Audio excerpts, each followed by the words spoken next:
Les invito a buscar en la carta a los Efesios, el capítulo 3, versículo 14 al 21, vamos a leer. Para mí esta es una de las oraciones más profundas, más desafiantes y más hermosas del Nuevo Testamento. Permítame decirlo así, a título personal. Es tremenda oración. Es una oración, ¿eh? Y con la oración de Pablo, al tener el privilegio de oír cómo oraba Pablo, nosotros podemos aprender a orar como oraba Pablo. Porque nosotros podemos hacer esta oración. Para eso está aquí, para que aprendamos a orar así. Fíjate, Efesios 3:14, cómo ora Pablo esta tremenda oración. Él dice: por esta causa doblo mis rodillas ante el Padre de nuestro Señor Jesucristo, de quien toma nombre toda familia en los cielos y en la tierra, para que os dé, conforme a la riqueza de su gloria, el ser fortalecidos con poder en el hombre interior por su Espíritu, para que habite Cristo por la fe en vuestros corazones, a fin de que arraigados y cimentados en amor, seáis plenamente capaces de comprender con todos los santos cuál sea la anchura, la longitud, la profundidad y la altura, y de conocer el amor de Cristo que excede a todo conocimiento, para que seáis llenos de toda la plenitud de Dios. Y a aquel que es poderoso para hacer todas las cosas mucho más abundantemente de lo que pedimos o entendemos, según el poder que actúa en nosotros, a Él sea gloria en la Iglesia, en Cristo Jesús, por todas las edades, por los siglos de los siglos. Amén. Qué tremenda oración, ¿no? Profunda. Nos perdemos entre tanta riqueza. Es como entrar a una panadería y no saber qué pan llevar. Pablo nos enseña a orar aquí en esta oración. Y lo primero que quiero notar, lo que dice el verso 14, nos enseña a orar por el amor que excede a todo conocimiento.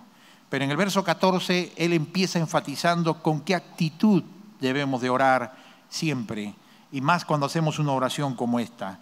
Dice que debemos de hacerlo doblando nuestras rodillas ante el Padre, nuestro Señor Jesucristo. Quiere decir que la primera actitud para orar es la humildad. Justamente necesitamos humildad para orar, porque orar significa dejo de hacer lo que estoy haciendo para confiar que al orar Dios va a hacer lo mejor y que Él va a hacer lo mejor que yo y va a hacer lo que yo no podría hacer aunque me dedicara un año entero a enfocarme en ese asunto, porque no tengo control ni sobre mi vida ni sobre la vida de otros. Así que el doblar las rodillas implica una actitud humilde de decir: Señor, necesito que tú lo hagas. Y eso es lo que nos falta muchas veces, la humildad de decir: tú lo tienes que hacer, Señor. Y eso significa sostener una oración que no solamente oramos por los alimentos, no solamente para orar por cuando alguien se enferma, orar en una situación especial en nuestra vida, sino orar como una disciplina espiritual cada día, un tiempo de oración en el que doblamos rodillas y humildemente venimos a decirle con fe: Señor, como dice aquí, conforme a la riqueza de tu gloria, verso 16. Es decir, conforme a la riqueza de tu gloria, está diciendo Pablo que estamos orando de acuerdo a las riquezas espirituales que Dios ha dispuesto para que tengamos acceso a ellas. No te olvides que la oración no es un ruego jalándole el brazo a un papá que no nos quiere dar algo, sino que la oración es más bien pedir lo que Dios quiere darnos y que ha dicho en su palabra que Él está dispuesto a darte, solo que pone la condición de que tengamos la humildad y la fe para pedirlo. La oración no es una huelga, ¿no es cierto?, un piquete de huelga en la puerta del cielo para conseguir a un Dios difícil de dar bendiciones, que nos dé bendición. No, la oración es el medio que Dios ha dispuesto para darnos todas las riquezas celestiales que tiene dispuestas para ti, de todo lo que necesitas en tu vida, en tu matrimonio, en tu vida personal, en tu salud, en tu familia, en tu trabajo, en tus sentimientos, con tus hijos, todas las áreas. Pero Él quiere que vengamos humilde y creyendo. Por eso el Pablo dice: para que os dé conforme a las riquezas de su gloria. Eso es lo que significa esa frase. Para eso está esa frase allí. Es decir, ya hay un tesoro. Anda y pídele al Señor de acuerdo a ese tesoro espiritual. Y él hace aquí 3 peticiones en esta oración.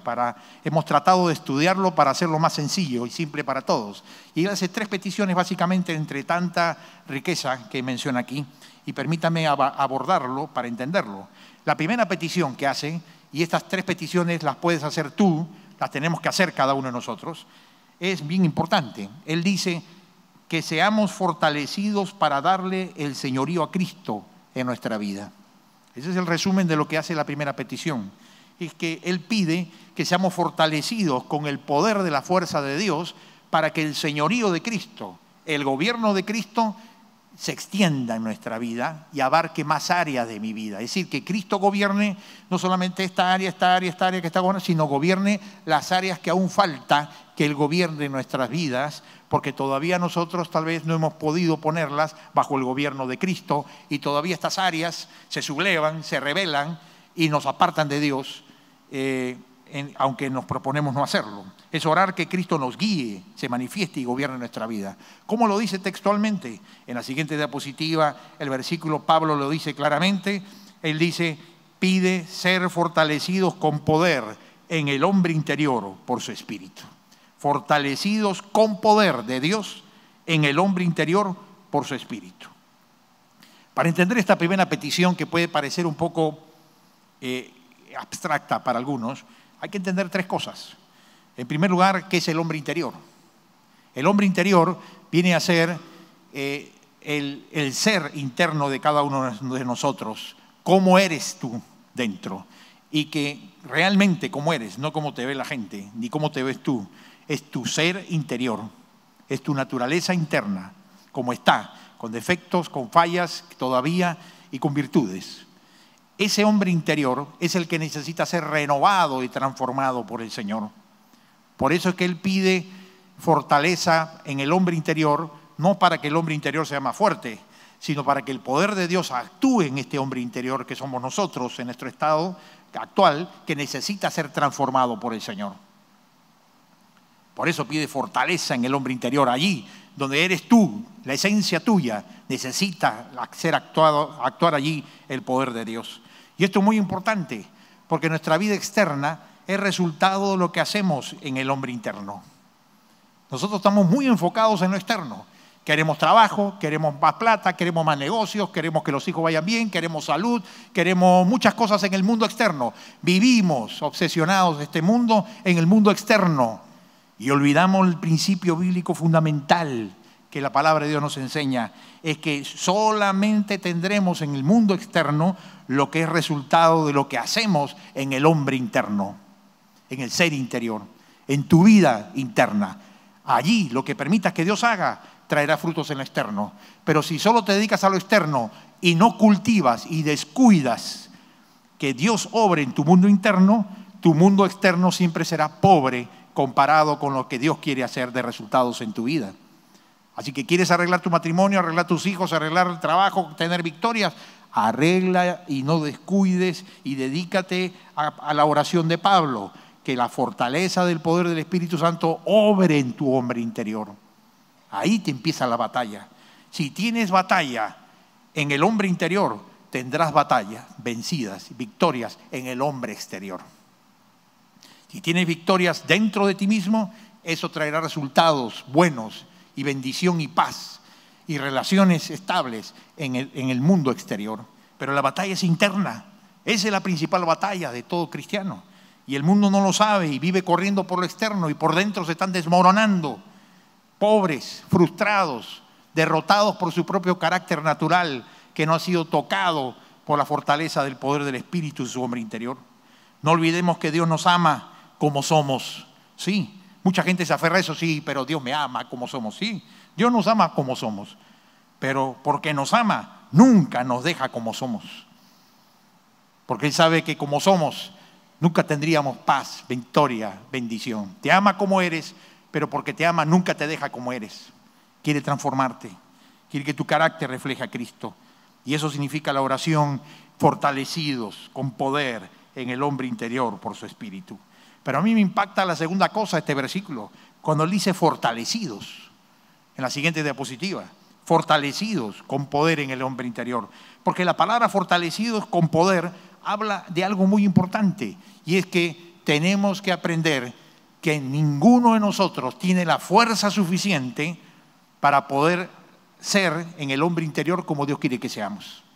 Ninguno, ni tú ni yo, tenemos la fuerza, el poder suficientes para poder ser como Dios quiere que seamos y hacer lo que Dios quiere que hagamos como Él quiere que lo hagamos. Ninguno lo tiene por causa del pecado. Pero nosotros, lamentablemente, por el mundo en que vivimos engañados, creyendo que sí tenemos el poder, que yo soy suficiente, que soy autónomo, que yo puedo si quiero. Y el sí puedo puede funcionar a veces en un partido de fútbol y a veces no, si nos meten gol en el último minuto. Pero el sí puedo definitivamente nunca funciona en la vida espiritual y en el hombre interior. Allí funciona el no puedo, pero tú, Cristo, todo lo puedes. Y por lo tanto vengo a la oración y pido fortaleza con poder en el hombre interior. Así que no traigamos lemas del fútbol a la vida interna porque fracasaremos. Más bien recuerda que nosotros necesitamos, como dice aquí Pablo, necesitamos pedir, ser fortalecidos con poder.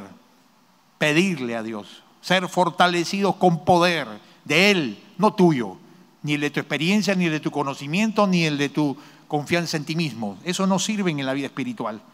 Necesitas pedir fortalecidos con poder. Y muchos cristianos no oran pidiendo poder de Dios, actuando a favor suyo, porque no conocen el poder de Dios. Y fíjate, hay un versículo que está allí en la diapositiva, en Efesios 1:19, que es muy ilustrativo, porque a todos los que no conocemos mucho del poder de Dios, o que tal vez tú no estás acostumbrado a pedir mucho que el poder de Dios actúe tuyo. ¿Alguna vez tú has pedido que el poder de Dios actúe a favor tuyo? No solo para tu trabajo, bendición externa, sino para que actúe en tu mundo interno. ¿Has pedido? ¿Por qué no lo hacemos? Porque muchos creyentes no creen ni entienden el poder de Dios. Creen que eso es del Antiguo Testamento, cuando cruzaron el Mar Rojo o cuando vino el fuego del cielo, pero que hoy día no ocurre. Y eso es falso. El poder de Dios hoy está disponible en Cristo para todo aquel que invoca el nombre del Señor con fe. Y como Pablo pide, seamos fortalecidos con poder en el hombre interior. Pero conforme a tu fe te será hecho. Y si tu fe es pobre, pobre serás espiritualmente. Pero si tu fe crece y se atreve a pedir la acción de Dios, verás el poder de Dios actuando en tu vida. Te pregunto, ¿eres cristiano que vives viendo actuar el poder de Dios en tu vida? ¿O eres el cristiano que actúa bajo tu propio poder nada más? Eso es muy pobre. Y fíjate, este versículo menciona 3 dimensiones del poder de Dios. Dice así el versículo: ¿y cuál la supereminente grandeza de su poder para con nosotros, los que creemos? ¿Para quiénes es esto? Para los que creemos, para los que lo creen. Si no enchufan ¿no es cierto?, el enchufe en el tomacorriente, nunca tendrán el poder de la energía de Dios. Hay que enchufarse con la oración. Según la operación del poder de su fuerza. Y este solo versículo me llamó la atención porque menciona 3 veces la palabra poder, pero usando 3 palabras griegas, que es el idioma original, para referirse a ellas, demostrándonos que hay dimensiones distintas del poder de Dios que necesitamos que actúen en nuestra vida, en el hombre interior.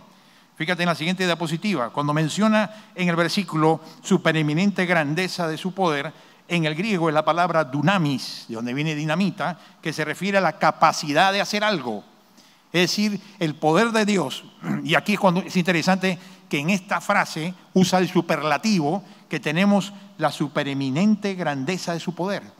Pablo usa un superlativo para hablar de qué, de un poder que solo Dios te da, que te da la capacidad para hacer algo que tú no puedes hacer con tus propias fuerzas. Te pregunto, ¿tienes cosas en tu mundo interior, en tu carácter, en tu manera de hablar, pensar y decidir que tú no puedes hacer con tu propio poder? Para eso Cristo nos enseña pedir que la supereminente grandeza de su poder nos capacite. Entonces nadie tiene la excusa de decir, no, mira, yo soy así. No, no, no. Tenemos el poder del dunamis que te capacite.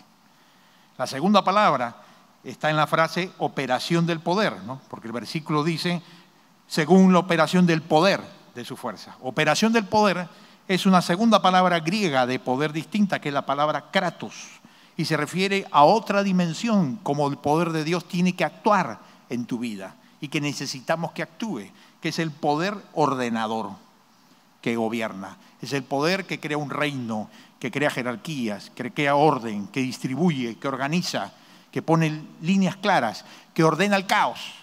Ahora te pregunto, ¿no necesitamos este poder ordenador de Dios? Ordene nuestros pensamientos, ordene nuestros sentimientos, ordene nuestras ideas, ordene el desbarajuste en el que entramos interno muchas veces en nuestras relaciones importantes, porque no sabemos, no tenemos el poder de ordenarnos internamente. Para esto el Señor nos enseña a orar, para que la operación del poder de su fuerza ordene nuestro mundo interior, cuando tú no eres capaz de poner un semáforo dentro de las calles abarrotadas, congestionadas y desordenadas de tu propio mundo interior. ¿Te falta orden interno? ¿Te falta disciplinas, prioridades? Necesitas el poder ordenador de la operación de su fuerza que viene para los que creemos y pedimos en oración que actúe. Y cuando lo pides, te sorprendes de cómo Dios comienza a ordenar las cosas. Y luego la tercera palabra que en el versículo dice, según la operación del poder de su fuerza. La tercera palabra, poder, se refiere hace alusión a la fortaleza incomparable de Dios. Es la palabra griega ischus. Ischus. Y esta palabra ischus se refiere a un poder inconmensurable. Es la fuerza incomparable de Dios que mueve el universo, que mueve las constelaciones, que mueve las estrellas y que le da vida a la célula más pequeña. Ese poder que mueve el universo es el que está a disposición, el poder de Dios, a disposición de aquel quien pide en oración, seamos fortalecidos con poder en el hombre interior. Qué tremendo es esto. Cuando yo entendí esto, yo muchas veces he tomado la costumbre de orar usando estas mismas palabras del apóstol Pablo. Y muchas mañanas me arrodillo diciéndole, Señor, que sea fortalecido con poder en el hombre interior por su espíritu, para que este poder de Dios actúe en mí, a favor mío, y ordene mi mundo personal. Lo mismo necesitas hacer tú. ¿Crees en el poder de Dios? ¿Pides que este poder actúe en ti? ¿Y para qué pide Pablo que obre este poder? Fíjate en la siguiente diapositiva. Es para que habite Cristo en nuestros corazones. Ahora, este habite Cristo en nuestros corazones no se refiere a eso de recibir a Cristo en tu vida un día cuando te conviertes. Ya todos los creyentes tenemos a Cristo en nuestro corazón. ¿A qué se refiere entonces Pablo, si él ya sabe que todos los cristianos tenemos al Espíritu Santo en el corazón? ¿Por qué pide que habite Cristo en nuestros corazones? Otra vez el griego nos ayuda a aclarar. La palabra habite, more, significa una morada con una presencia gobernante. Es decir, lo que le está pidiendo es que aunque ya está presente en nosotros, Pablo nos enseña que debemos pedir que ese Cristo que ya está en tu corazón, si te has entregado a Él, gobierne nuestras vidas por completo. Gobierne todas las áreas. Que no lo dejemos en la sala, solo a Jesucristo. Ni lo pasemos al comedor grande, sino lo pases al comedor de diario y todos los rincones de tu casa del alma, Él esté presente y siempre gobernando. Tu dinero, tu tiempo, tus amistades, tus relaciones personales, el trabajo, en todo, en todo. No lo dejes a Cristo en la sala.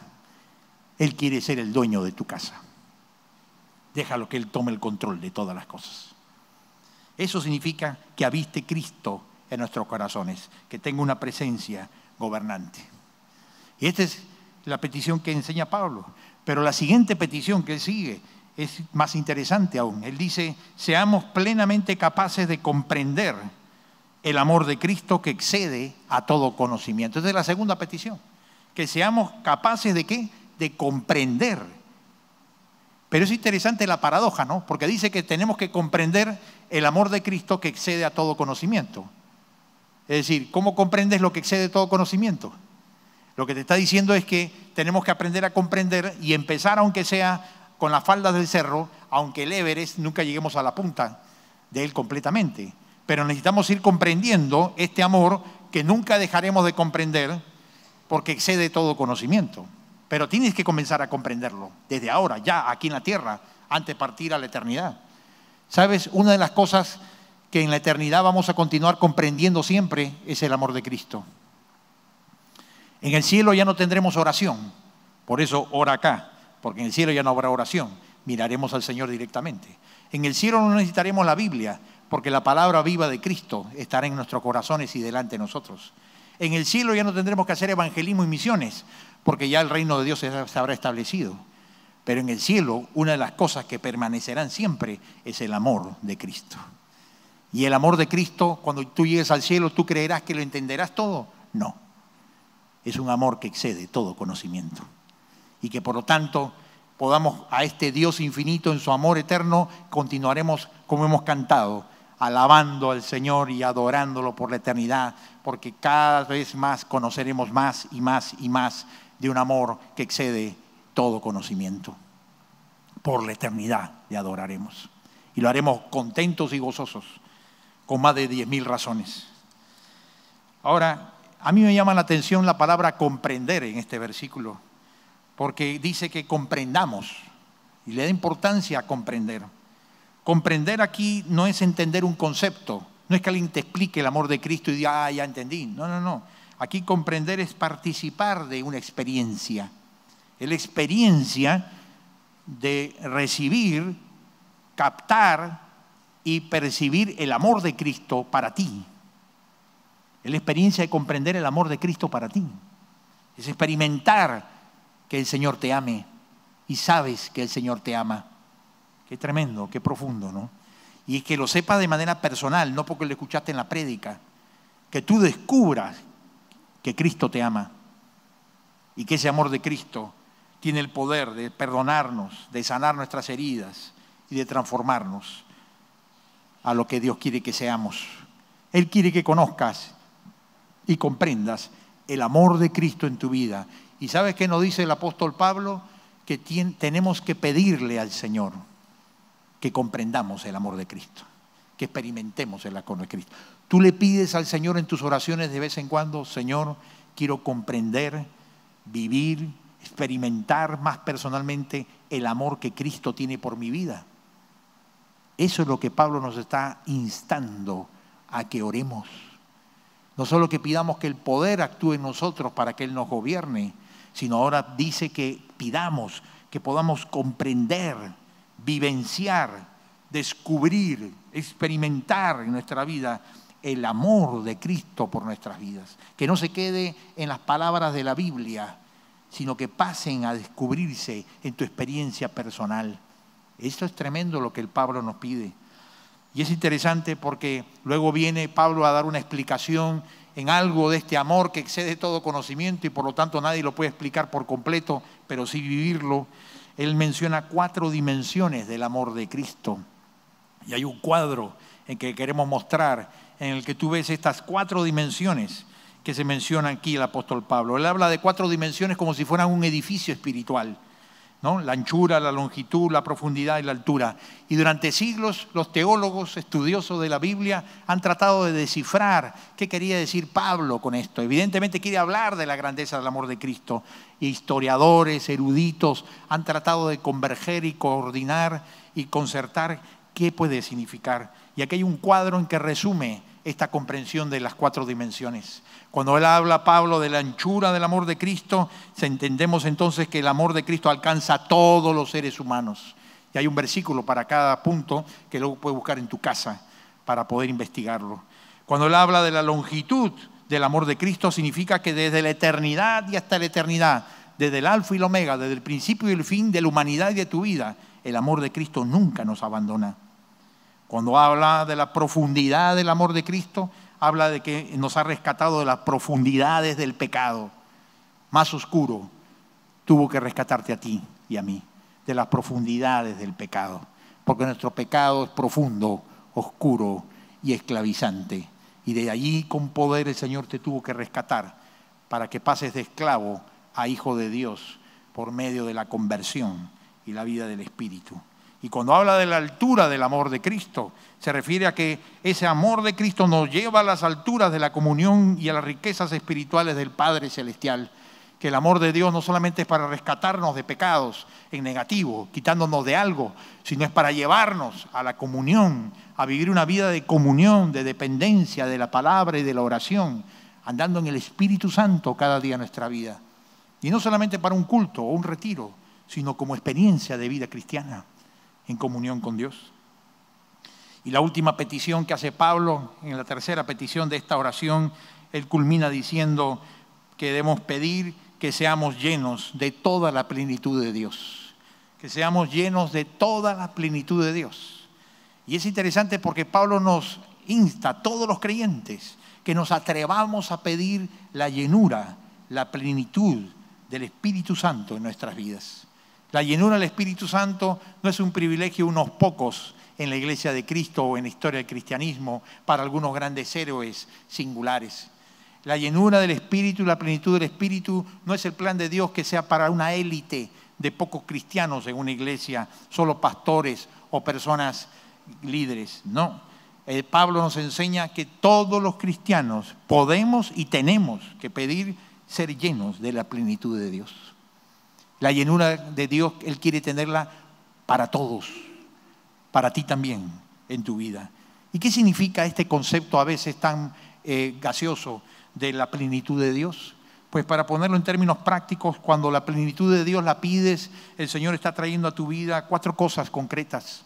En primer lugar, estamos pidiendo que la presencia divina llene nuestra vida. Que la presencia de Dios sea patente, evidente, que tú sepas que el Señor y su presencia están contigo. Eso es pedir la plenitud de Dios. En segundo lugar, significa que el Señor cumpla sus propósitos en nuestra vida. Esa es la plenitud de Dios, que Dios cumpla sus propósitos en tu vida, que no se cumplan tus propósitos, sino los propósitos. ¿Para qué te salvó? ¿Para qué te hizo nacer? ¿Para qué te dio la familia que tienes? ¿Para qué tienes lo que tienes y eres lo que eres? No para lo que tú quieres, sino para lo que el Señor quiere.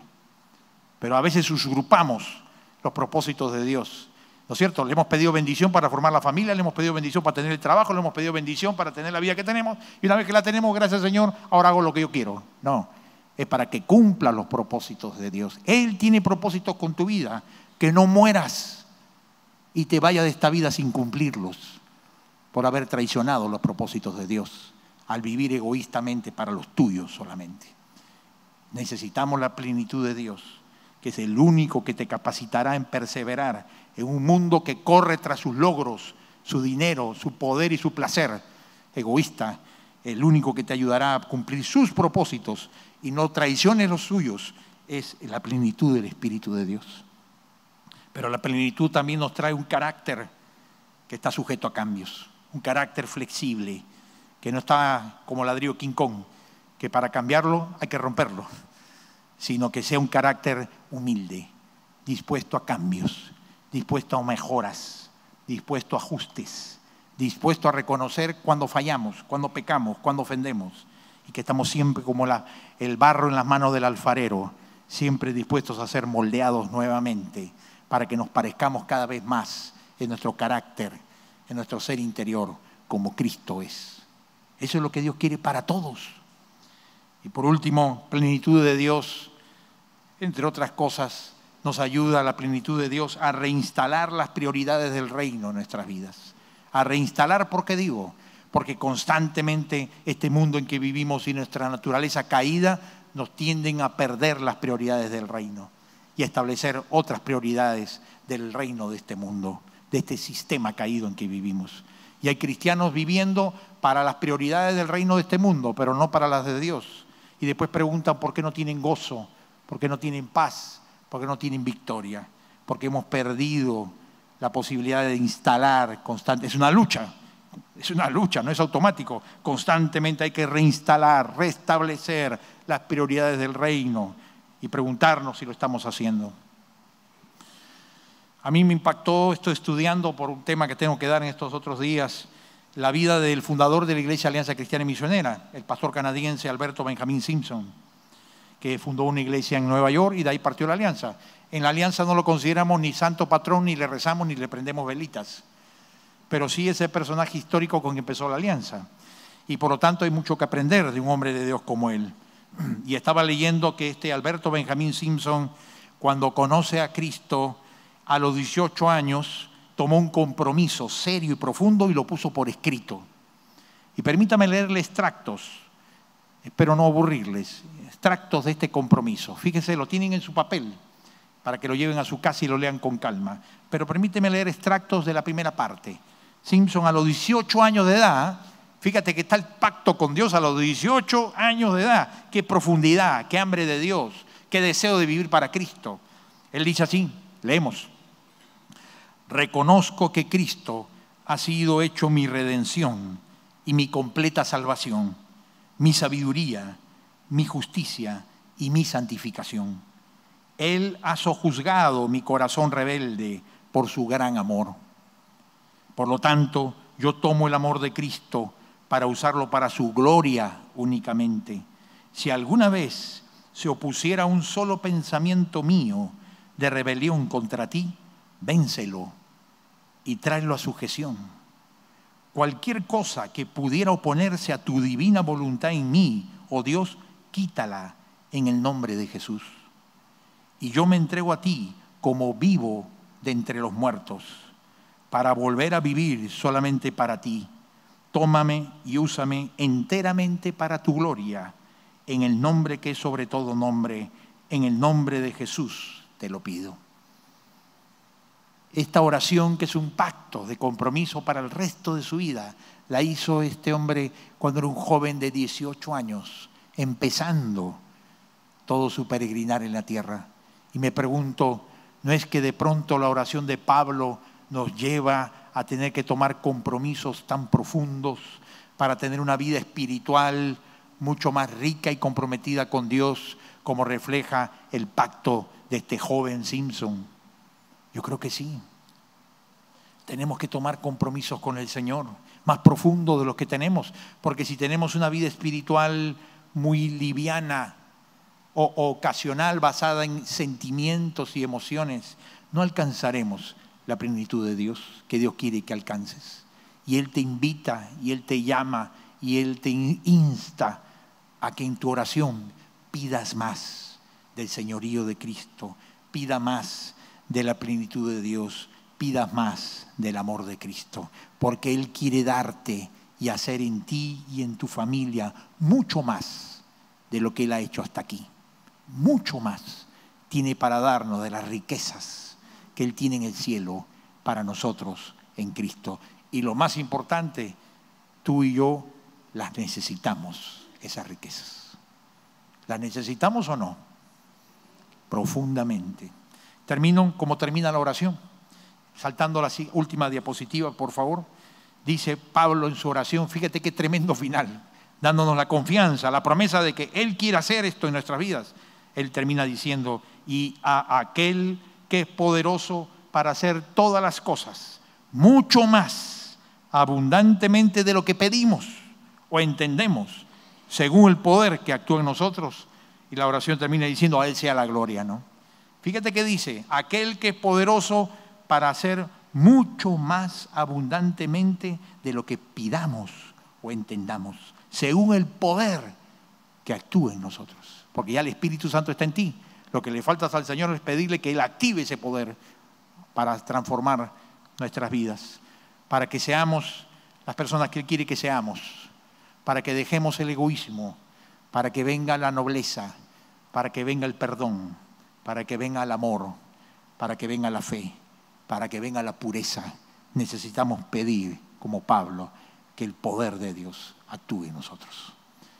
¿Qué tal si para terminar oramos y hacemos una oración personal, cada uno conforme a lo que reconoce necesita de obra de Dios en su vida? Y este es un momento para, como Pablo decía, con humildad, arrodillarnos en nuestro corazón y decirle: Señor, necesito que la supereminente grandeza de tu poder. Soy tan duro, tan terco, tan orgulloso, tan necio. Tantas veces ya he fracasado que necesito que la supereminente grandeza de tu poder que actúa en nosotros se manifieste a favor mío. Vamos a orar, cada uno en su corazón. Pidamos con fe al Señor lo que falta en tu vida, lo que falta en tu entorno.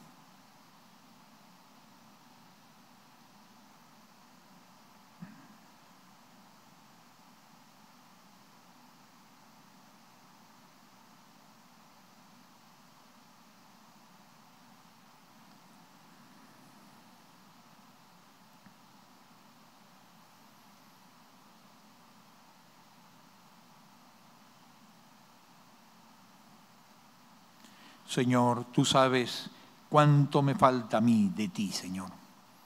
Y en qué áreas específicas estoy fallando, Señor. Perdóname mis pecados con los cuales te ofendo a ti y a los míos. Límpiame con la sangre de Jesús. Y te pido, como me enseñas tú a través de tu siervo Pablo, que la fortaleza del poder de tu Espíritu haga en mí lo que yo no puedo hacer por mí mismo, yo solo. Señor, con tu poder, manifiesta el amor de Cristo por mí. Conozca más del amor de Cristo. Experimente más del poder del Espíritu, cambiando, ordenando, capacitándome, limpiando, corrigiendo, enderezando mi corazón, mi alma, mi mente, mis palabras, en mi hombre interior. Y Señor, gracias porque tú nos enseñas que Él es poderoso para hacer más, mucho más de lo que pedimos. Así sea, Señor, que sea mucho más de lo que pedimos aún, porque así lo necesitamos. Que aprendamos a ser una iglesia, que el poder de Dios actúe en nuestras vidas y no solo vivamos bajo el poder de nuestras fuerzas, de nuestro impulso, de nuestra actividad, de nuestra propia decisión. Señor, necesitamos más de tu poder. Te lo pedimos, dándote gracias por lo que vas a hacer en nosotros. En el nombre de Jesús. Amén. Que el Señor nos bendiga. Gracias.